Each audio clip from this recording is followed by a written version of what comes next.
if any person understood any member of your body, any part of your body, whether it be the liver or the lungs or the heart or the brain or anything, you'd simply see that this had to be designed perfect on the one shot. And not only that, all of these things had to be designed at the same time. Why? Your body couldn't have evolved from multiple stages. Why? You wouldn't survive a half a second without lungs. You wouldn't survive a half a second without a heart. You wouldn't survive a half a second without a stomach. And that stomach is so perfect, it has to be done perfect on the first shot. Why? Because if the acid is too much on day one, that's no more stomach. And guess what? Guess what? The second a person dies, that stomach, that magical thing that we call our stomach, that always regenerates and helps itself regenerates because it's killing itself at the same time, but at the same rate to make sure that you don't have holes in your stomach, the second a person dies, that stops working. And the stomach starts destroying itself until the acids completely destroy the stomach. How come it didn't do that a week before? How come it didn't do that 10 years before? How come it didn't do that 20 years before? How come it's only a second after he dies? It's no longer regenerating. How come it's, continues for a little while? It's been going for so long. Got used to it, no? Get used to it. You start running, even to slow down takes you a little while. No, stops on the spot. Like somebody took out the socket. How come? It had to be designed perfect on the first second. The heart could never pump the blood at a different rate, at a different speed than you need in order to live.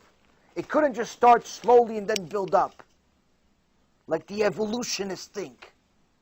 The brain couldn't have been a developed thing. Why? It had to be perfect on day one to operate all of the other things. So yeah, you can live without arms, and you can live without legs, and you can live without eyes, but all of the mechanics that make those things move, impossible to live without it for a second. But yet there are so-called smart people that believe this stupidity.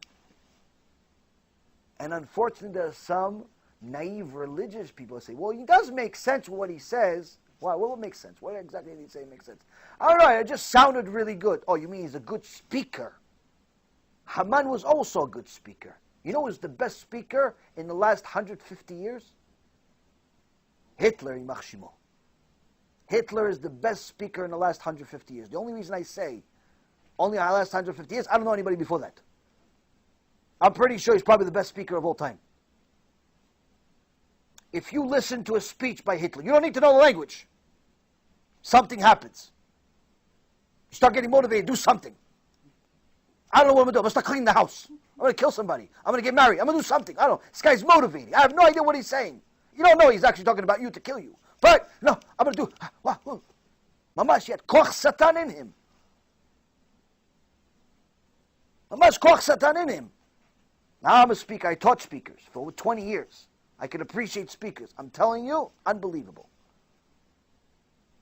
Mamash koch satan. People are listening to the Satan every day. Tell them that they came from some amoeba. Tell them they came from some molecule. Tell them they came from some chicken or lizard that came to my house last week.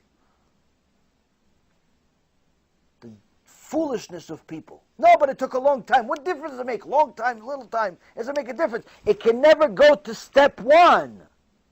But people don't pay attention to that.